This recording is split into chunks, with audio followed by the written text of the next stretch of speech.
నా పూర్ణ హృదయముతో యెహోవాను స్తుతించెదను. యెహోవా నీ అద్భుత కార్యములన్నిటినీ నేను వివరించెదను.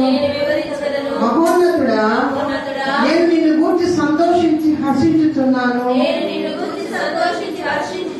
నీ నామమును కీర్తించెదను. నీవు నా పక్షమున వ్యాజ్యమాడి నాకు న్యాయము తీర్చుచున్నావు. నీవు సింహాసనాసీనుడవై న్యాయమును బట్టి తీర్పు తీర్చుచున్నావు. కాబట్టి నా శత్రువులు వెనుకకు మల్లుదురు. నీ సన్నిధిని వారు జోగుపడి నశించుదురు. నీవు అన్యజనులను గద్దించి ఉన్నావు. దుష్టులను నశింపజేసి ఉన్నావు. వారి పేరు ఎన్నటికీ ఉండకుండా తుడుపు పెట్టి ఉన్నావు. శత్రువులు నశించిది, వారు ఎన్నడూ ఉండకుండా నిర్మూలమైంది. నీవు పెళ్లగించిన పట్టణములు స్మరణకు రాకుండా బొత్తిగా నశించెను. యెహోవా శాశ్వతముగా సింహాసనాసీనుడై ఉన్నాడు. న్యాయము తీర్చుటకు ఆయన తన సింహాసనము స్థాపించి ఉన్నాడు. యెహోవా నీతిని బట్టి లోకములకు తీర్పు తీర్చును. యథార్థతను బట్టి ప్రజలకు న్యాయము తీర్చును. నలిగిన వారికి తాను మహాదుర్గమగును. ఆపత్కాలములలో వారికి మహాదుర్గమగును. యెహోవా నిన్ను ఆశ్రయించిన వారిని నీవు విడిచిపెట్టు వాడవు కావు. నీవు కావున నీ నామం ఎరిగిన వారు నిన్ను నమ్ముకొందురు. సియోను వాసి అయిన యెహోవాను కీర్తించుడి. ఆయన క్రియలను ప్రజలలో ప్రచురము చేయుడి. ఆయన రక్తాపరాధమును గూర్చి విచారణ చేయుచున్నప్పుడు బాధపరచుబడి వారిని జ్ఞాపకం చేసుకును. వారి మొరను ఆయన మరువడు. నేను నీ కీర్తిని అంతటిని ప్రసిద్ధి చేయించు. సియోను కుమార్తె గుమ్మములలో నీ రక్షణ భక్తి హర్షించున్నట్లు యెహోవా నిన్ను కరుణించుము. మరణ ద్వారమున ప్రవేశింపకుండా నన్ను ఉద్ధరించువాడా, నన్ను ద్వేషించువారు నాకు కలుగజేయ బాధలు చూడుము. నాకు తవ్విన గుంటలో జనములు మునిగిపోయి వారు కొట్టిన వలలో వారి కాలు చిక్కుబడి ఉన్నది. యెహోవా ప్రత్యక్షమాయడు. ఆయన తీర్పు తీర్చి ఉన్నాడు. దుష్టులు తాము చేసుకున్న దానిలో చిక్కుకొని ఉన్నారు. దుష్టులను దేవుని మనిషి జనులందరూ పాతాళములకు దిగిపోదు. దరిద్రులు నిత్యము మరువబడుదురు. బాధపరచబడు వారి నిరీక్షణాస్పదము ఎన్నటికీ నశించదు. యెహోవా మేము నరుల ప్రబలకు పోవుదురు గాక. నీ సన్నిధిని జనములు తీర్పు పొందుదురు గాక. యెహోవా వారిని భయపెట్టుము. తాము నరమాతులమని జనులు తెలుసుకొందురు గాక.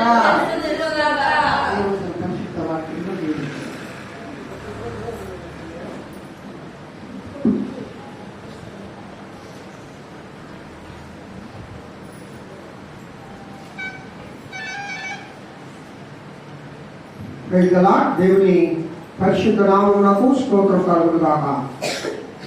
ప్రియరా, దావీదు మహారాజు ఈ సంకీర్తన భాగాన్ని రచిస్తూ మొట్టమొదటిగా మొదటి వచనంలో అంటాడు, నా పూర్ణ హృదయంతో నేను యెహోవాను స్తుతించెదను. దేవుని మనం ఆరాధించేటప్పుడు, దేవుని స్తుతించేటప్పుడు నా పూర్ణ హృదయముతో నేను దేవుని స్తుతిస్తాను, ఆయన అద్భుత కార్యములన్నిటినీ నేను వివరిస్తాను అంటున్నాడు. యెహోవా శాశ్వత సింహాసనాసీనుడై ఉంటాడు. ఆయన నీతిని బట్టి లోకానికి తీర్పు తీరుస్తాడు. అలాగే ఆయన నలిగిన వారికి మహా దుర్గం అవుతాడట. నలిగి విరిగి కలిగిన హృదయం గలవారికి ఆయన దుర్గంగా ఉంటాడు. ఆపత్కాలంలో ఆయన వారికి మహాదుర్గమగును. యెహోవా నిన్ను ఆశ్రయించు వారిని అందరినీ నువ్వు ఎప్పుడు విడిచిపెట్టేవాడు కాదు దేవా అంటాడు. చూడండి, నీ నామం ఎరిగిన వారు నిన్ను నమ్ముకుందురు. హల్లెలూయా. కాబట్టి యెహోవాను సియోనులో నుండి ఆయనను కీర్తించుడి. ఎవరైనా సియోను వాసి అయిన యెహోవాను మీరు కీర్తించండి. మరణ ద్వారంలో ప్రవేశించకుండా నన్ను ఉద్ధరించువాడా అంటాడు. ఇలా ఈ సంకీర్తన భాగంలో ఎన్నో అమూల్యమైన సత్యాలతో ఆయన దేవుని గణపరుస్తూ ఉంటాడు. అయ్యా, నా పూర్ణ హృదయంతో నేను నిన్ను స్తుతిస్తాను ప్రభువా. నీవు చేసిన అద్భుత కార్యాలు అన్నీ కూడా నేను వివరిస్తాను దేవా. అవును ప్రియులారా, మనము ఈ దినము ఆ దేవుని మన పూర్ణ హృదయంతోనూ, పూర్ణ ఆత్మతోనూ, పూర్ణ శక్తితోనూ ఆ దేవుని మనము ఆరాధన చేయాలి. ఆ మహోన్నతుని, ఆ మహిమానుడిని మనము పూజించాలి. ఆ దేవుని మనము ఆత్మతో సత్యముతో ఆరాధించాలి. ఎందుకు? ఆయన చేసిన అద్భుత కార్యాలు మన జీవితాలలో ఆ ప్రభువు ఎన్నో అద్భుత కార్యాలు చేశాడు. వాటిని అవి ఇన్ని అని మనము వివరించడానికి చెప్పలేము. ఈ దినమంతటి వరకు ఆయన మనలను సజీవులుగా ఉంచడమే ఆయన చేసిన మహాద్భుత కార్యం. హల్లెలూయా. ఆ అద్భుతకరమైన దేవుని మనము పూర్ణ ఆత్మతో, పూర్ణ మనసుతో మనము స్తుతించాలి. ఇంకో సంగతి చెప్పనా, ఆయన నలిగిన వారికట మహాదుర్గమవుతాడట. కాబట్టి విరిగి నలిగిన మనస్సుతో మన దేవుని ఆరాధన చేయాలి. మన ప్రభువుకు మన హృదయాన్ని అర్పించాలి. పూర్ణముగా సంపూర్ణముగా మన దేవునికి మన హృదయాలను అర్పించి ఆ దేవునికి మనము స్తుతి స్తోత్రములు చేద్దాం. విరిగి నలిగిన మనసుతో, ప్రభువా నేను ఇంతవరకు ఈ లోకంలో ఉన్నానంటే దేవా అది నీ ప్రేమ నాయన, నీ కృప దేవా. ఈ లోకస్తులు నన్ను మర్చిపోయినా నీవు నన్ను మర్చిపోలేదు దేవా. ఈ లోకము నన్ను వేరు చేసినా నీవు నన్ను వేరు చేయలేదు నాయన. నీవైతే నీ శాశ్వతమైన ప్రేమ ద్వారా నాయన నన్ను ప్రేమిస్తూ ఉన్నామని ఆ ప్రేమను అనుభవిస్తూ దేవుని ఆరాధన చేద్దాం. అందరూ దేవుడు చేసిన వేళన్నిటికీ మనము మన రెండు చేతులు పైకెత్తి ఆ దేవునికి స్తోత్రాలు తెలియదామా, దేవుని స్తుతిద్దామా. స్వరమెత్తి దేవుని స్తుతించండి. ఆ స్వరమెత్తి దేవుని స్తుతించండి. ఆరాధన చేయండి. దేవా స్తోత్రములు నాయన, స్తోత్రములు దేవా, స్తోత్రములు తండ్రి. మహోన్నతుడా స్తోత్రములు, మహిమాన్వితుడా స్తోత్రములు, పరిశుద్ధుడా స్తోత్రములు, మహిమ కలిగిన దేవా స్తోత్రములు, అద్భుతకరుడా స్తోత్రములు, బలశూరుడా స్తోత్రములు. నిన్న నేను ఏకరీతిగా ఉన్న దేవా స్తోత్రం స్తోత్రం స్తోత్రం స్తోత్రం స్తోత్రం స్తోత్రం. ప్రైజల ప్రైజల ప్రైజల ప్రైజల ప్రైజల. హల్లెలూయా హల్లెలూయా హల్లెలూయా హల్లెలూయా. ఆరాధన ఆరాధన ఆరాధన ఆరాధన. యేసయ్యా నీకే ఆరాధన, నీకే ఆరాధన. నిరంతరం మారని మారవు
పిల్లల ప్రభుత్వ మనమందరం చేరుకున్నాం.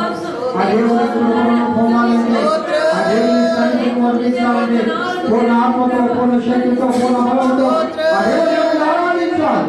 మహోన్నతుడు, మహిమాన్వితుడు, పరిశుద్ధ దేవుడు ఆరాధించాలి, ఆరాధించాలి. హృదయం, ప్రాణం, సమస్తమంత్రము కలిగించండి. ఆయన ప్రభు సన్నిధిలో ఉన్నాం. ఆయన కృప మన మధ్య ఉన్నది, ఆయన మహిమ మన మధ్య ఉన్నది. ఆయన సన్నిధిలో అనుభవించాలి. హల్లెలూయా, హల్లెలూయా, హల్లెలూయా, హల్లెలూయా. ఓ జీసస్, స్తోత్రములు, ప్రభువా, కృప, కృప, కృప, కృప. ఈ మహిమ ఈ కృప మహేశ్వరునితో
వచ్చిన ప్రతి బిడ్డను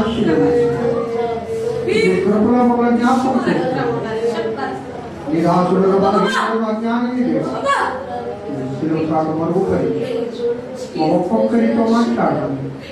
వచ్చిన ప్రతి బిడ్డను ప్రభావ ఆశీర్వదించమని యేసు నామమున వేడుకొంటున్నాను తండ్రి.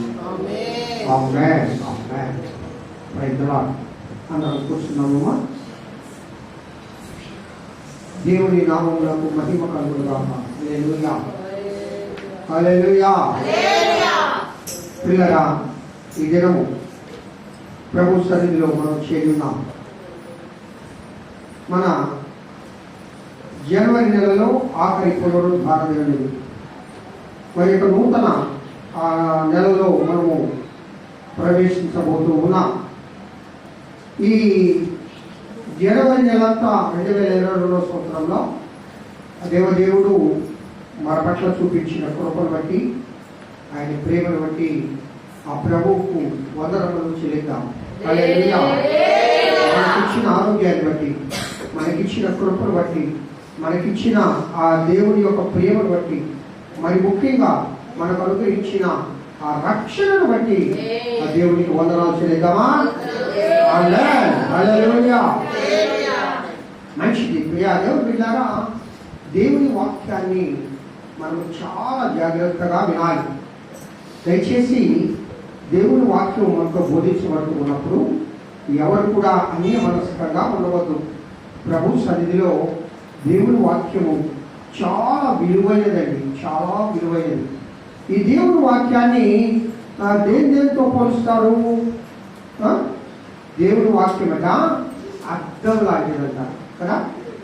దేవుని వాక్యము అర్థం లాంటిది. యాకోబు పత్రిక 1వ అధ్యాయము 23, 24 వచనాల్లో ఈ మాట రాయబడి ఉంది. అలాగే దేవుని వాక్యము విత్తనంతో పోల్చారు. 1 పేతురు 1వ అధ్యాయము 23వ వచనంలో రాయబడి ఉంది. అలాగే దేవుని వాక్యము నీటితో పోల్చారు. ఎఫెసీయులకు రాసిన పత్రిక 5వ అధ్యాయము 27వ వచనంలో రాయబడి ఉంది. అలాగే దేవుని వాక్యము దీపంతో పోల్చారు కదా. ఎందుకంటే నేను ఇవన్నీ చదివించడం లేదు, కేవలం వాక్యం గురించి చెప్పి మన వాక్య భాగంలోకి మనం వెళ్దాం. దేవుని వాక్యము దీపం. సంకీర్తన 119, 105. అలాగే 1వ పేతురు 1వ అధ్యాయము 19వ వచనంలో. అలాగే దేవుని వాక్యము ఖడ్గంతో పోల్చారు. అది రెండెంచులు గల ఖడ్గము అని. అలాగే దేవా నా పాదంలోకి ఈ వాక్యం దీపం అయి ఉన్నది అని అంటారు. హెబ్రీయులకు రాసిన పత్రిక 4వ అధ్యాయం 12వ వచనము, అలాగే ఎఫెసీయులకు రాసిన పత్రిక 6వ అధ్యాయం 17వ వచనంలో ఇవన్నీ రాయబడి ఉన్నాయి. పిల్లరా, దేవుని వాక్యము ప్రశస్తమైన లోకంతో పోల్చాడండి కదా. దేవుని వాక్యము ప్రశస్తమైన లోకంతో పోల్చాడు. 119వ కీర్తన 72వ వచనంలో అది రాయబడి ఉంది. పిల్లరా, అలాగే దేవుని వాక్యము ఆహారంతో పోల్చాడు కదా, ఆత్మీయ ఆహారం.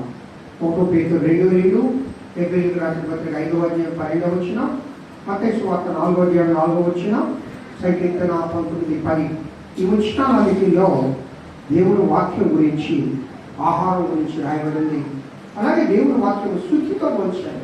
ఈ మాట ఇన్ని అలా చెప్తాడు, ఆయన వాక్యం శుద్ధి వంటిది రాదు అనగా ఇంత ప్రశస్తమైన దేవుని వాక్యము మనతో మాట్లాడుతూ ఉండగా మనమందరము మన మనస్సును ఏకగ్రీవం ప్రభువుపై ఉంచి, దేవా నాతో మాట్లాడు, దేవా నన్ను సందర్శించు, దేవా నన్ను బలపరచు, దేవా ఈ దినము నీవు ఏ విధంగా నన్ను నీ వాక్యము ద్వారా నన్ను నాయన ఆశీర్వదిస్తావో నేను నీ సన్నిధికి వచ్చినాను అయ్యా, నీ ఆశీర్వాదం కోరుకుంటున్నాను.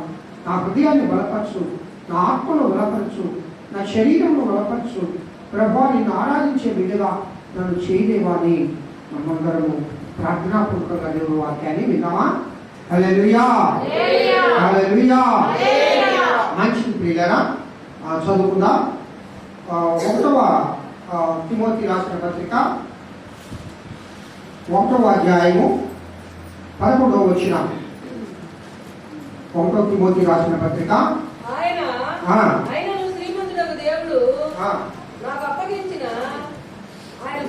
అమ్మా 1వ తిమోతి రాసిన పత్రిక 1వ అధ్యాయం 18వ వచనం. నా కుమారుడైన తిమోతి, నీవు విశ్వాసమును మంచి మనసాక్షి కలిగిన వాడవై నిన్ను గూర్చి ముందుగా చెప్పబడిన ప్రవచనముల చొప్పున ఈ మంచి పోరాటము పోరాడవలనని వాటిని బట్టి ఈ ఆజ్ఞను నీకు అప్పగించుచున్నాను. హల్లెలూయా. ఇక్కడ అపోస్తలుడైన పౌలు అనేక పత్రికలు రాశాడు. ఆ పత్రికలన్నిటిలో వ్యక్తిగతంగా రాసిన పత్రికలు తిమోతి, తీతు, ఫిలోమోన్, ఈ ముగ్గురికి వ్యక్తిగతంగా రాస్తాడు. పిల్లరా, తిమోతి అనే మాటకు ఒక మంచి అర్థం ఉంది.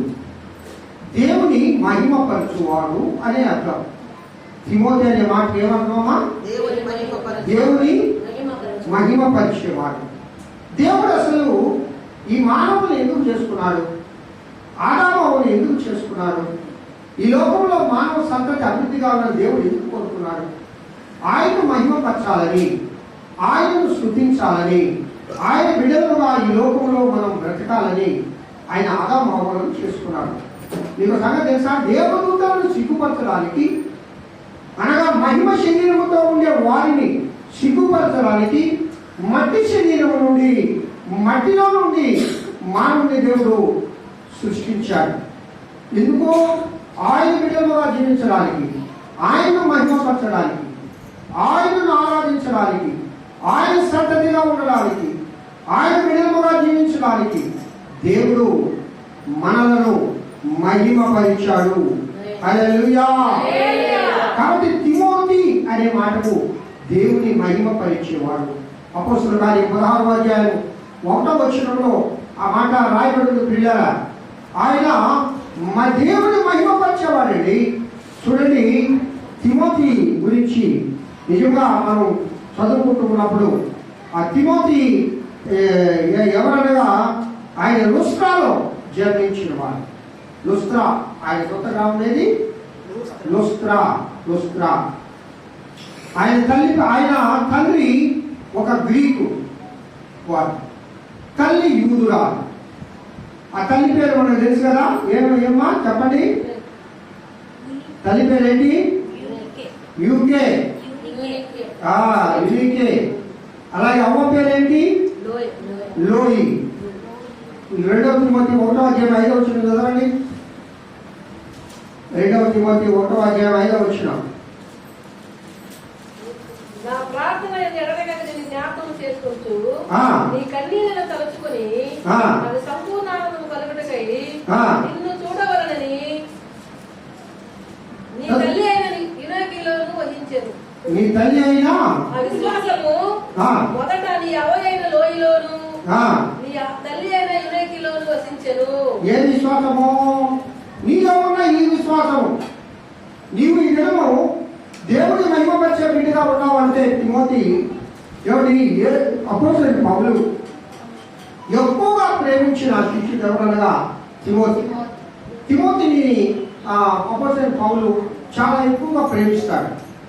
తిమోతి కూడా అంతే నమ్మకంగా జీవిస్తాడు. కాబట్టి తిమోతికి రాసిన పత్రిక మీద చదివితే 1-2 పత్రికల్లో నిజంగా చాలా అద్భుతమైన వర్తమానాలు దేవుడు ఇస్తాడు. ఒక సంఘం కట్టబడాలంటే ఒక సంఘము ఏ విధంగా ఉండాలో, ఒక సంఘము ఏ విధంగా దేవుడిని ఆరాధించాలో, ఒక వ్యక్తి ఏ విధంగా దేవుడిని ఆరాధించాలో ఆ సంగతులన్నీ కూడా ఈ యొక్క తిమోతి పత్రికలో రాబడి ఉన్నాయి.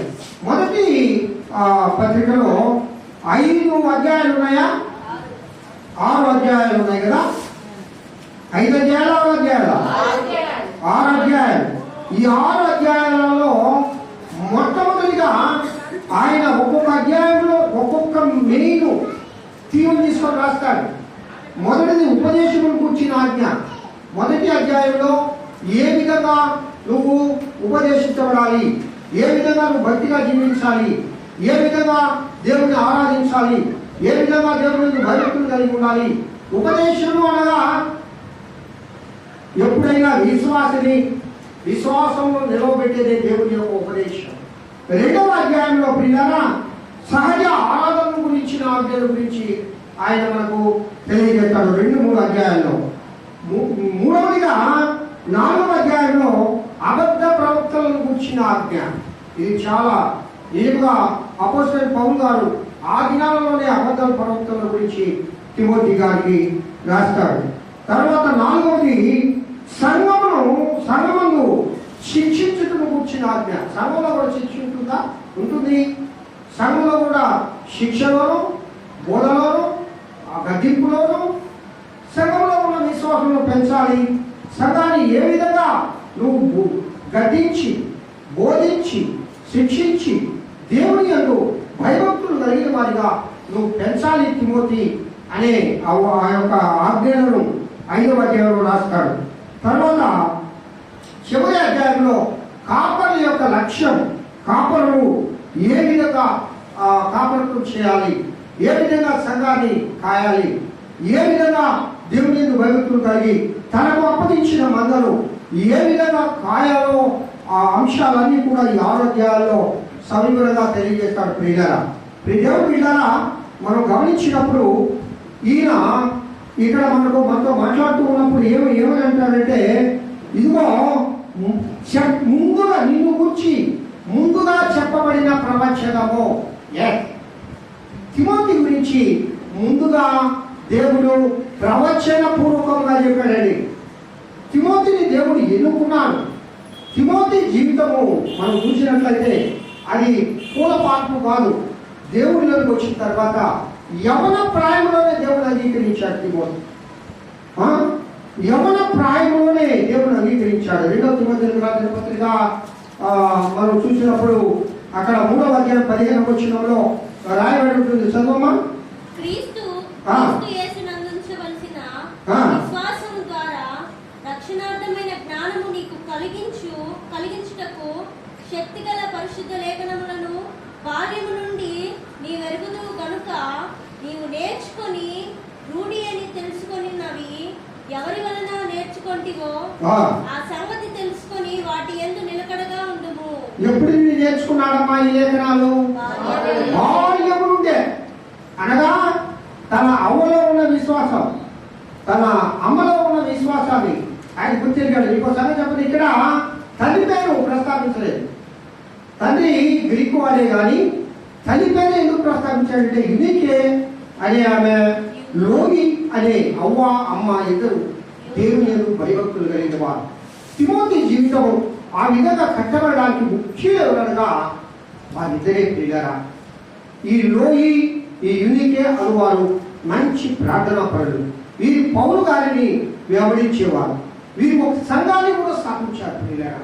దేవుని సేవలో వీరు చాలా ప్రాముఖ్యంగా సంఘంలో స్తంభాలలాగా ఉన్నారు. హల్లెలూయా. ఫిలిప్పుకు 4 కుమార్తెలు గారు. వారు ఎలాంటి వారట? ప్రవచించువారు మరియు సంఘములో స్తంభములుగా ఉండేవారు. ఆమేన్. కాబట్టి తిమోతిలో ఈ విశ్వాసము, తిమోతిలో ఈ భక్తి, తిమోతిలో బాల్యం నుండే లేఖనాలను అనుసరించడం ఉన్నదంటే, యవ్వన ప్రాయం నుండే దేవుళ్ళకి వచ్చాడంటే తన అమ్మ తన అవ్వలో ఉన్న ఆ గొప్ప విశ్వాసమును బట్టి చిన్ననాటి నుండి వారిరువురు తిమోతిని భక్తి కలిగిన వారిగా చేశారు పిల్లరా. కాబట్టి ఆయన చిన్ననాటి నుండి దేవుని వెంబడించడం ప్రారంభించాడు. అపోస్తలుడైన పౌలును వెంబడించడమే కాక అపోస్తలుడైన పౌలుకు అనేక రకాలుగా ఆయన సేవ చేశాడు. ఆయన అనేక రకాలుగా సేవ చేశాడు. అపోస్తలుడైన పౌలు జైలుకి వెళ్ళినప్పుడు ఈయన జైలుకి వెళ్ళాడు. ఇదిగో తిమోతి, నువ్వు వెళ్ళి ఎఫెసు సంఘాన్ని చూడు అన్నప్పుడు ఎఫెసు సంఘానికి పోయాడు. నువ్వు లుస్త్రకి వెళ్ళు అన్నప్పుడు లుస్త్రకి వెళ్ళాడు. నువ్వు ఏథెన్స్కి వెళ్ళు అన్నప్పుడు ఏథెన్స్కి వెళ్ళాడు. నువ్వు ఏ ప్రాంతానికి వెళ్ళాలో, నువ్వు ఏ ప్రాంతంలో సేవ చేయాలో అన్నప్పుడు ఆయన భావము కలిగి దేవుని సేవను చేసినట్లుగా మనం ఇక్కడ చూస్తూ ఉన్నాం ప్రియులారా. ఎంత గొప్పవాడంటే దేవుని పరిశుద్ధాత్మ ద్వారా ఏర్పరచబడిన వాడు తిమోతి. హల్లెలూయా. పిల్లరా, మనమందరము దేవుని బిడ్డలుగా ఉన్నామంటే ఆయన ముందుగానే మన తల్లి గర్భంలోనే మనలను ఏర్పాటు చేసుకోబట్టే మనము దేవుని బిడ్డలుగా ఉన్నాం. ఎవరు ఈ లోకంలో అనేక మంది ఉన్నారు కదా, మరి వాళ్ళందరికీ ఈ కృప ఎందుకు లేదు? దేవుడు నిన్ను ఎరిగాడు కాబట్టి ఈ కృప నీలో ఉన్నది. హల్లెలూయా. ఈయన సున్నతి కూడా చేయించుకున్నాడు. అప్పుడు క్రిస్టియన్స్ అయినా కూడా, యేసు క్రీస్తు నమ్మినా కూడా సున్నతి చేయాలా. ఆ పని ఎవరు చేశారు చెప్పంటారా? అపోస్తుల కార్యము 16వ అధ్యాయం చదువుతారా? అపోస్తుల కార్యము 16వ అధ్యాయం 3వ వచనం బాగా వినండి. తనతో కూడా బయలుదేరి రావాలని పౌలు కోరి అతని తండ్రి గ్రీకు దేశస్థుడని ఆ ప్రదేశంలోని యూదులకందరికీ తెలియను గనుక వారిని బట్టి అతన్ని తీసుకొని సున్నతి చేయించెను. హల్లెలూయా. హల్లెలూయా. కాబట్టి సున్నతి కూడా చేయించుకున్నాడు. ఏమి? యేసుక్రీస్తును నమ్మిన తర్వాత సున్నతి అవసరమా? ఆ కాలంలో సున్నతి అవసరం. మోషే ప్రయాణం అయిపోతూ ఉన్నాడు. మోషేకు ఒక శోధన వచ్చింది. ఆ శోధనను జయించాలంటే వెంటనే ఏం చేశాడు? తన యొక్క బిడ్డలకు సున్నతి చేశాడు. అనగా దేవుని యొక్క కృపను పొందాలంటే నువ్వు దేవుని ఆజ్ఞను అనుసరించాలి. ఈయన గ్రీకు దేశస్థుడు కనుక వాళ్ళ తండ్రి, ఈయన యూదురాలు కనుక ఇప్పుడు తిమోతిని తీసుకొని వెళ్ళాలి సేవలోకి అంటే అతనికి సున్నతి చేయించాడు అపోస్తలుడైన పౌలు గారు. పిల్లరా, ఈ సున్నతి దేనికి సూచన అనగా ఈ దినాలలో మనం రక్షణ పొంది బాప్తిస్మములకు సూచన అయి ఉన్నది. హల్లెలూయా. ఇశ్రాయేలీయులు అనగానే సున్నతి చేయబడిన వారుగా ఉండాలి, ప్రత్యేకించబడిన వారుగా ఉండాలి. ఏమండి, ఆ విధముగానే ఆ కాల ధర్మశాస్త్ర యుగంలో సున్నతి అంటే దేవుని చేత ప్రత్యేకించబడిన వారు, దేవుని బిడ్డలుగా మారిన వారు. ఇప్పుడు బాప్తిస్మము పొందిన ప్రతి ఒక్కరు కూడా దేవుని బిడ్డలుగా మారుతారు. హల్లెలూయా. మన పైవేశ్వరుని బట్టి బాప్తిస్మం పొందడం కాదు, కానీ మన ఆంతరంగిక సున్నతి కలిగి ఉండాలి. మనం ఆంతరంగికముగా మార్పు కలిగి ఉండాలి. మనం ఆంతరంగికముగా దేవుని యందు విశ్వాసము కలిగి ఉండాలి. మనం అందుకే అంటాడు, నువ్వు ఈ మంచి పోరాటము పోరాడగలగని వాటిని బట్టే ఈ ఆజ్ఞను తిమోతి నీకు నేను తెలియజేయుచున్నాను అంటాడు. హల్లెలూయా. ప్రియ దేవుని బిడ్డలారా, ఈయన పౌలుతోటే ఎప్పుడు ప్రయాణించాడు. అపోస్తలుల కార్యములు 16వ అధ్యాయము 3వ వచనాన్ని కూడా ఒకసారి చదువమా. అపోస్తలుల కార్యము అతడు తన పౌలు కోరి ఆ, అతని తండ్రి గ్రీకు దేశస్థుడని. ఇందాక చదువుకున్నాం కదా, సేమ్ అది. ఆయన ఎప్పుడు కూడా పౌలు గారు పౌలు గారితోనే ప్రాణం చేసేవాడు. అనగా ఆయన ఎవరిని ఏ బోధకుడైతే నమ్మాడో ఆ బోధకుడితోనే ప్రాణం చేశాడు. తన ఇంటిని వదిలేశాడండి, తన తల్లిని వదిలేశాడు, తన అమ్మను వదిలేశాడు, తన యొక్క తండ్రిని వదిలేశాడు, తన స్థానాన్ని వదిలేశాడు. దేవుని కోసము సమస్తము వదిలి పౌలును వెంబడించాడు. హల్లెలూయా, హల్లెలూయా. పౌలు గారితో కూడా తిమోతి గారు శరస్థానంలో కూడా ఉన్నాడట. హెబ్రీయులకు రాసిన పత్రిక చదువునా 13వ అధ్యాయం 23వ వచనంలో రాయబడిన మాట ఏంటనగా ఆయన శరస్థానంలో ఉన్నాడు అని. హెబ్రీయులకు రాసిన పత్రిక 13:23. మన సహోదరుడైన తిమోతికి విడుదల కలిగినదని తెలుసుకుని అతడు శీఘ్రంగా వచ్చిన అతనితో కూడా వచ్చి మిమ్మల్ని చూసేదను. ఎక్కడి నుంచి విడుదల?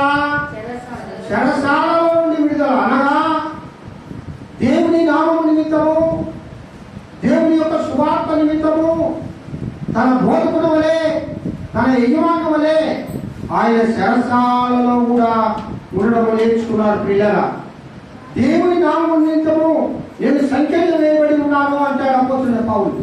దేవుని నామము నిమిత్తము నన్ను నేను నలగొట్టుకుంటున్నాను అంటాడు అపోస్తలుడైన పౌలు. దేవుని నామం నిమిత్తము నన్ను నేను తగ్గించుకుంటున్నాను అంటాడు అపోస్తలుడైన పౌలు గారు. కాబట్టి ప్రియ దేవుని పిల్లరా, మనము దేవుని యొక్క నామం నిమిత్తము ఏ విధంగా మనం లోకంలో జీవిస్తున్నాము అనే విషయాన్ని మనము గ్రహించుకోవాలి. మనం ఎల్ల వేళలా ఆయన యందు మనము భక్తి కలిగి ఉండాలి. మనం మంచి పోరాటం చూడండి, అయ్యా నువ్వు మంచి పోరాటం పోరాడాలి. ఎలాగనగా విశ్వాసమును మంచి మనసాక్షి కలిగిన వాడవై. ఇలా దేవునిలో మనం మంచి పోరాటం పోరాడాలంటే మనం దేవుని యందు ముందుగా విశ్వాసం కలిగి ఉండాలి. రెండవది మంచి మనసాక్షి కలిగి ఉండాలి. మంచి మనసాక్షి అంటే ఎక్కడ ఈ లోక సంబంధంగా మంచి మనసాక్షి అనేది ఎక్కడ లేదు, ఎవరికి రాదు. మంచి మనసాక్షి యేసయ్యలోనే ఉన్నది. హల్లెలూయా, హల్లెలూయా. దేవునిలోనే మంచి మనసాక్షి ఉన్నది. ఈ దుర్బోధన గురించి అసలు ఏంటో అర్థం కావట్లేదు. అందుకని తల్లి వేసింది, ఆయన వాళ్ళ భర్త చేసి పాస్టర్ గారు ఆమె అంటుంది ఈ దినము ఏమవుతుంది తెలుసా, నేనే క్రీస్తుని చెప్తాను. చెప్పారు నేనే క్రీస్తు, అప్పుడు పురుషుడిగా వచ్చాను, ఇప్పుడు స్త్రీగా వచ్చానని అబద్ధం కూడా. ఏమండి ఎంత భయంకరం. ఆమె దగ్గరికి వెళ్ళేవాళ్ళు చాలా మంది, నేను క్రీస్తుని చెప్తున్నాను, కంటం చేస్తాను. ఎస్ఐ చెప్పలేదా? నేనే క్రీస్తుని వచ్చేవాళ్ళు అనేక మంది ఉంటారు, అబద్ధ బోధకులు ఉంటారు. కాబట్టి మీరు జాగ్రత్తగా ఉండండి. ఈ తిమోతి గారు సేవ చేసేటప్పుడు అనేకమైన శోధనలు ఎదుర్కొన్నాడు. ప్రియులారా, చిన్న శోధనలు కాదు, సగంలో శోధన. చిన్నవాడు కదా, యవన బిడ్డ. తిమోతి కూడా వివాహం చేసుకోలేదండి. తిమోతి కూడా వివాహం లేకుండానే పౌలు వలె దేవునికి తన జీవితాన్ని సమర్పించి దేవుని కోసం బ్రతికిన ఒక భక్తిపరుడు. హల్లెలూయా. ఆయన పేరులోనే ఉంది, ఆయన దేవుని మహిమపరిచేవాడు అని. దేవుడిని ఎన్నుకొని నీకు ఒక పేరు ఇవ్వబోతున్నాడు. ఆ పేరు నీకే కానీ మరి ఎవరికి తెలియదు. అది తెల్లని రాత్రి మీద రాయబడి ఉంటుంది. అది ప్రకటన గ్రంథంలో ఉంది. పిల్లల, ఆ పేరు నీకు ఎప్పుడవుతుంది తెలుసా? ఈ లోకంలో మనకు జీవించిన జీవిత విధానాన్ని బట్టి దేవుడు ఒక మంచి పేరు ఇవ్వబోతున్నాడు. హల్లెలూయా, హల్లెలూయా. అది ఏం పేరు తెలుసా? అది నూతనమైన పేరట, అది ఒక క్రొత్త పేరట, అది ఎవరికి తెలియని పేరట, అది నీకు మాత్రమే తెలిసే పేరు. ఎలా తెలుస్తుంది? నీకు మాత్రమే. నువ్వు దేవుని యందు ఏ విధంగా భయభక్తులు కలిగి ఆయన కోసం ఏ విధంగా నువ్వు బ్రతుకుతావో, ఆయన విధంగా ఏ విధంగా నువ్వు బ్రతుకుతావో, ఈ లోకాన్ని త్యజించి, ఈ లోకాశను త్యజించి, ఈ లోకమును ఓడించాలి. క్రైస్తవుడు అన్నవాడు లోకాన్ని ఓడించాలి. హల్లెలూయా. శరీరాశను ఓడించాలి, శరీర సంబంధమైన కార్యములను ఓడించాలి, సాతాను ఓడించాలి. కాబట్టి తిమోతి గారికి దేవుడు మహిమపరిచేవాడు అనే గొప్ప పేరు తన అమ్మ, తన అవ్వ ఆ బిడ్డకు పెట్టడం జరిగింది. పిల్లల, యేసయ్య నీకేం పేరు పెడతాడు? మనం ఒకవేళ ఆ ప్రభు దగ్గర మన జీవితాన్ని బట్టి మనము స్థిరమైన వారు అనే పేరు ఉంటుందా, మనకు ప్రార్థనాపరులము అనే పేరు ఉంటుందా? ఒక్కొక్క భక్తుడికి ఒక్కొక్క పేరు పెట్టాడు దేవుడు. ఏమండి, యోగు గారిని అన్నాడు. ఏమన్నాడు యోగు గారిని? సాతాను దగ్గర నా కుమారుడైన యోగును చూశావా? హల్లెలూయా. అతనంత నీతిమంతుడు లోకంలో ఎవరు లేరు. నా కుమారుడైన అబ్రహాము చూశావా? నా స్నేహితుడు. ఇదిగో నా మనస్సుని నడుచుకునే నా భక్తుడు ఎవరు? ఆ దావీదు మహారాజు. Very good. దావీదు మహారాజు దేవుని మనస్సుని నా మనస్సు ప్రకారం, నా మనస్సు ప్రకారం. పిల్లరా, ఈ దినము పరిశుద్ధాత్మ దేవుడు నిన్ను నన్ను మాట అడుగుతూ ఉన్నాడు. నీకు ఏ పేరు పెట్టాలి? ఏ పేరు పెట్టి దేవుడు నిన్ను పిలవాలి? నువ్వు దేవుని మహిమపరిచే జీవితం మనలో ఉందా? దేవుని ఆరాధించే జీవితం మనలో ఉందా? దేవుని కోసం లోకాన్ని త్యాగం చేసిన జీవితం మనలో ఉందా? మనం సమయాన్ని దేవునికి ఇస్తున్నామా? మనం ప్రార్థన దేవుని ప్రార్థిస్తున్నామా? ఆయన కోరిన విధంగా నీవు నేను జీవించగలుగుతున్నామా? మనం ఏ విధంగా ఈ లోకంలో జీవిస్తావో ఆ విధమైన పేరు నీకు ఇస్తాడు దేవుడు. హల్లెలూయా, హల్లెలూయా. అది తెల్లని రాతి పైన చెక్కు ఉంటుందట. అది తెల్లని రాయి అనగా మహిమ కలిగిన జీవితము నువ్వు ఈ లోకంలో జీవిస్తే, పరిశుద్ధమైన జీవితము నువ్వు ఈ లోకంలో జీవిస్తే, పరలోకంలో దేవుడు ఒక నూతనమైన పేరు నీకు ఇవ్వబోతున్నాడు. హల్లెలూయా, హల్లెలూయా.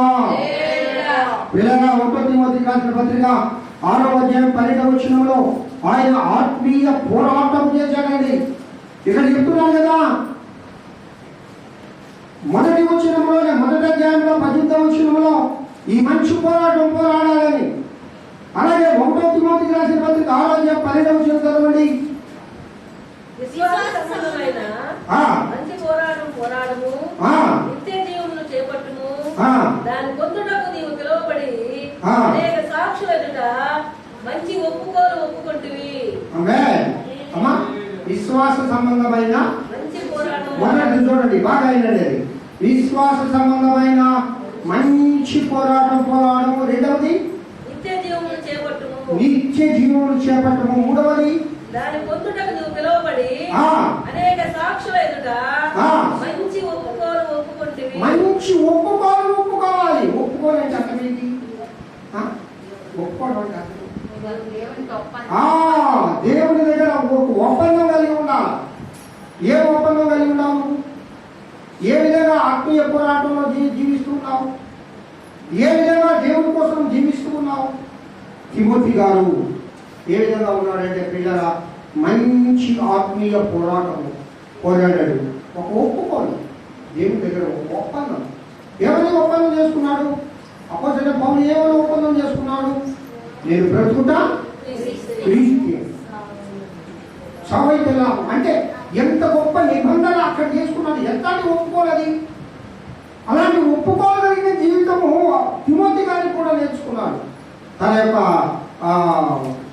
యజమాని బట్టి, తన యొక్క ఆత్మీయ తండ్రిని బట్టి. ఈ అపోస్తలుడైన పౌలు తిమోతి గారి ఆత్మీయ తండ్రి. తన ఆత్మీయ తండ్రి ఏ విధంగా జీవిస్తూ ఉన్నాడో ఆ విధంగానే తిమోతి గారు జీవించాడు. ప్రియులారా, ఇంకో సంగతి చెప్పనా? తిమోతికి ఎప్పుడు ఒక జబ్బు ఉండేది కదా. పౌలు గారికి కూడా ఒక జబ్బు ఉండేది. తన శిష్యుడు కూడా ఒక జబ్బు. అదేంటి? ఎప్పుడు కడుపు నొప్పి. చదవడమ్మా అమ్మాను ఒకసారి 1 తిమోతి 5వ అధ్యాయం 20వ వచనంలో. 1 తిమోతి 5వ అధ్యాయం 20వ వచనంలో విరోధ బుద్ధితోనైనను పక్షపాతముతోనైనను ఏమీ చేయక నేను చెప్పిన ఈ సంగతులను గైకొనవలెనని దేవుని ఎదుటను క్రీస్తు ఎదుటను. ఇక మీదట 1 తిమోతి 5:21. ఇక మీదట నీళ్ళే త్రాగుక. ఆ వచనం చెప్పమ్మా. 23 సారీ. కడుపు జబ్బు నిమిత్తమును తరచుగా వచ్చు బలహీనతల కోసరము ద్రాక్షారసము కొంచెముగా పుచ్చుకొనుము. ఆయన ఏం చెబుతుందంటే తిమోతి గారు? కడుపు జబ్బు. ఎప్పుడు గ్యాస్ట్రిక్ ట్రబుల్ కదమ్మా. దేవుడు ఒక్కొక్క బలహీనత ఒక్కొక్కటి పెడతా ఉంటాడు. దాన్ని బట్టి మనం దేవుడిని స్తుతించాలా? దేవుడిని మహిమపరచాలా? దేవుడు నాకు ఇచ్చిన బలహీనతను బట్టి నీకు స్తోత్రం, దేవుడు నాకు ఇచ్చిన ఈ కృపను బట్టి నీకు స్తోత్రం. అది దేవుడు ఇచ్చిన కృప. అయినా దేవుణ్ణి వాడు వదిలిపెట్టలేదు. ఆయనకి కడుపులో సంబంధమైన వ్యాధి, ఎప్పుడు కడుపు నొప్పితో బాధపడేవాడు. అంటాడు అది తెలుసు, ఎందుకనగా నా ప్రియ కుమారుడు తిమోతి అంటూ ఉన్నాడు. చూడండి ఎంత కేర్గా అపోస్తలుడైన పౌలు తిమోతి ఎడల ఆయన ఎంత కేర్ తీసుకుంటున్నాడో చూడండి. నువ్వు ఎప్పుడు నీళ్ళే తాగుతున్నాయినా నువ్వు ఆ ద్రాక్షారసం తీసుకో, నువ్వు కడుపు నొప్పితో బాధపడుతూ ఉన్నావు. ఏమండి, ఇంత గొప్ప భక్తి పనులు కదా, ఇంత ప్రార్థనా పనులు కదా, ఈ విధంగా దేవుడి సేవలో కొనసాగుతున్నాను కదా, దేవుడు ఎందుకు ఆ బలహీనత పెట్టాడు? చాలా మందికి వచ్చే క్వశ్చన్ ఇది. ఒకసారి అపోస్తలుడైన పౌలు అంటాడు, అయ్యా నాలో ఉన్న ఈ బలహీనత నువ్వు తీసేవాడి అయినా అన్నప్పుడు దేవుడు ఏమంటాడు, నా కృప నీకు చాలును. హల్లెలూయా, హల్లెలూయా. నీకు ఆ బలహీనత ఉంది కాబట్టి నువ్వు ఈ విధంగా వాడబడుతూ ఉన్నావు, నువ్వు ఈ విధంగా సేవ చేయగలుగుతూ ఉన్నావు. నేను చెప్పా పౌలు గారు ఎలాంటి వాడని, 4.5 అడుగు ఎత్తు అంతే. ఆయన దొడ్డి కాళ్ళు, ఆయన పెద్ద బలాఢ్యుడు కాదు, పెద్ద శూరుడు కాదు, కానీ ధర్మశాస్త్రంలో బహు ప్రావీణ్యం కలిగిన వాడు. దేవుని యందు దేవుని భక్తి అంటే బహు ఆసక్తి కలిగిన వాడు. అలాంటి వాడి చేత ఎవరి యేసుక్రీస్తు చేసిన సువార్త కంటే అధికమైన సువార్త చేసిన వాడు బైబిల్ గ్రంథంలో ఎవరైనా ఉన్నారంటే అపోస్తలుడైన పౌలు గారు ఒకరు మాత్రమే. హల్లెలూయా, హల్లెలూయా. అదేనండి, ఫిలోమోను ఉన్నాడు కదా, ఆ ఫిలోమోను దొంగతనం చేసి ఉనేసేము దొంగతనం చేసి పారిపోయి వస్తూ ఉంటే ఆ దొంగతనం చేసిన బుద్ధి గల వారిని తన దగ్గర చేసుకొని ఉనేసేమును పౌలు గారు మారుస్తాడు. అది పౌలులో ఉన్న ప్రత్యేకత. హల్లెలూయా. ఉనేసేము జీవితంలో మార్చి ఒక గొప్ప విశ్వాసిగా తయారు చేస్తాడు. నేను కన్నా నా బిడ్డ ఉనేసేమును మీ దగ్గర పంపుతున్నాను.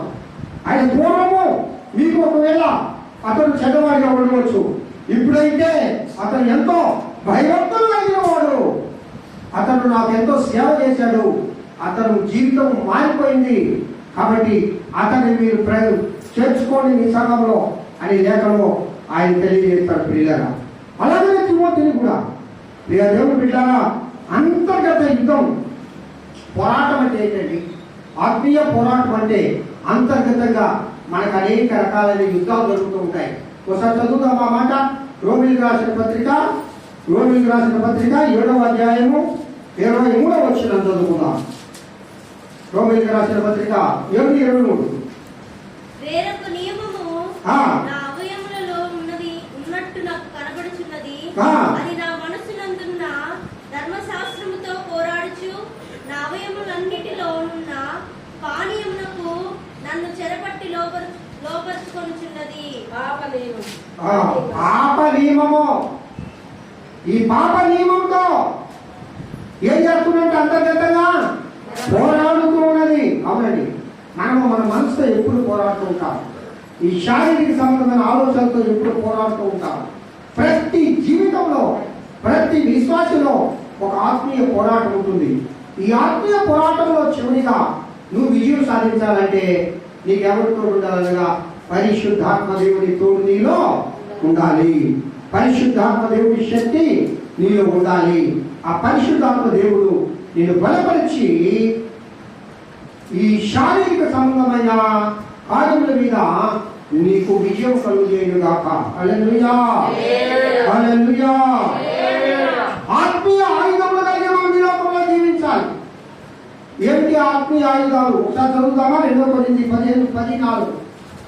2 కొరింథీ 10:4లో ఆత్మీయ ఆయుధములు కలిగి మనం ఈ లోకంలో జీవించాలి. మా యుద్ధోపకరణములు శరీర సంబంధమైనవి కావు గాని దేవుని ఎదుట దుర్గములను పడద్రోయజాలనంత బలము కలవైనవి. మేము వితర్కములను దేవుని గురించిన జ్ఞానమును అడ్డగించి ప్రతి ఆటంకమును పడద్రోసి ప్రతి ఆలోచనను క్రీస్తుకు లోబడినట్లు చెరపట్టి మీరు సంపూర్ణ విధేయతను కనపరిచినప్పుడు సమస్తమైన విధేయతయు ప్రతిదండన చేయ ఆమేన్. మా యొక్క యుద్ధోపకరణములు ఎలాంటివి? శరీర సంబంధమైనవి కావు. ఏంటి మన యుద్ధోపకరణాలు? ఒక్కొక్కటి పౌరుగా చెప్తారు. ఏంటి చెప్పండి? మనము సర్వాంగ కవచం. సర్వాంగ కవచం చెప్పండి. సత్యమనే గట్టి కలిగి ఉండాలా. అలాగే పాదములకు సమాధానమనే జోడు కలిగి ఉండాలా. మీరు అపవాద తంత్రం ఎదిరించుటకు శక్తివంతులు ఉన్నట్లు సర్వాంగ కవచమును ధరించుకొనుడి. ఏలైనగా మనము పోరాడున్నది శరీరులతో కాదు, కానీ ప్రధానులతోనూ అధికారులతోనూ ప్రస్తుత అంధకార సంబంధముకు లోకనాథులతోనూ ఆకాశ మండలమున్న దురాత్మల సమూహములతోనూ పోరాడుచున్నాము. అందుచేత మీరు ఆపత్తినమందు వారిని ఎదిరించుటకును సమస్తము నెరవేర్చిన వారని నిలబడటకును శక్తివంతులగునట్లు దేవుడు ఇచ్చే సర్వాంగ కవచమును ధరించుకోండి. ఎలాగనగా మీ నడుమునకు సత్యమును దట్టి కట్టుకొని, మొదటిది సత్యమనే దట్టి మీ నడుమును కట్టుకోవాలి. నీతి అనే మైమరువు పాదములకు సమాధానకరమైన చెప్పులనే జోడును సిద్ధ మనస్సును జోడు తొడుక్కొని నిలువబడి విశ్వాసము డాలు పట్టుకునుడి. విశ్వాసం అనే డాలు, దానితో దృష్టిని అగ్ని బాణములన్నిటినీ ఆర్పుటకు శక్తిమంతులగుదురు. మరియు రక్షణైన శిరస్త్రాణమును దేవుని వాక్యమును ఆత్మ ఖడ్గమును ధరించుకునుడి. దేవుని వాక్యమని ఆత్మ ఖడ్గము. చూడండి, ఎన్ని ఉన్నాయి అమ్మాయి? ఎన్ని ఉన్నాయి చెప్పండి. మీరు లెక్కబెట్టి చెప్పండి ఎన్ని ఉన్నాయో. మొదటిది సత్యమనే దట్టి, రెండవది నీతి అనే పైబట్ట, మూడవది సమాధానం అనే జోడు, నాలుగవది చెప్పాలా విశ్వాసం అనే డాలు, ఐదవది శిరస్త్రాణం, రక్షణ అనే శిరస్త్రాణం. ఎన్నున్నాయి? మొత్తం 7 ఉన్నాయి. హల్లెలూయా, హల్లెలూయా. 7 సర్వాంగ కవచములను ధరించుకొని నువ్వు పోరాడాలి. నువ్వు ఈ లోక సంబంధంగా లోకముతో పోరాటము, విశ్వాసంలో పోరాడేది నువ్వు ఈ యొక్క సర్వాంగ కవచములు ధరించుకోవాలి. పిల్లల అపోస్తలుడైన పౌలు గారి దగ్గర ఇవన్నీ నేర్చుకున్నాడు తిమోతి గారు. కాబట్టి ఆయన చిన్నవాడైనా, ఆయన వయసులో చిన్నవాడైనా సంఘంలో ఒక అల్లకొల్లం వస్తుంది. ఏమనగా ఎవరు పెద్దలుగా ఉండాలి, ఎవరు సంఘాన్ని నడిపించాలి, ఈ సంఘంలో పెద్దలుగా ఉండడానికి ఏంటంటే అపోస్తలుడైన పౌలు గారు చెప్తారు, నాయనా తిమోతి, సంఘంలో ఎవరిని నువ్వు పెద్దలుగా ఉంచాలంటే ఇదిగో ఈ లక్షణాలు కలిగిన వారిని నువ్వు సంఘంలో పెద్దలుగా పెట్టు. ఆయన సవివరంగా తెలియజేస్తారు. పిల్లలు ఏదైనా సేవలో సహాయం కావాలంటే తిమోతి గారితో మాట్లాడేవారు. తిమోతి పౌలు గారితో మాట్లాడేవారు. పౌలు గారి దగ్గర అనేకమైన సాక్ష్యాలు నేర్చుకున్నారు. పిల్లలు ఈ సర్వాంగ కవచాన్ని ధరించుకొని ఆయన తన యాత్రా జీవితంలో, తన సౌవార్తిక జీవితంలో గొప్ప సువార్తలు చేసిన వారు తిమోతి. కాబట్టి ఈ ప్రియ దేవుని బిడ్డ తిమోతి లాగా మనం ఈ లోకంలో జీవిద్దామా? ఒకటే, దేవుణ్ణి మహిమపరిచే బిడ్డలలాగా మనం ఈ లోకంలో ఉండాలి.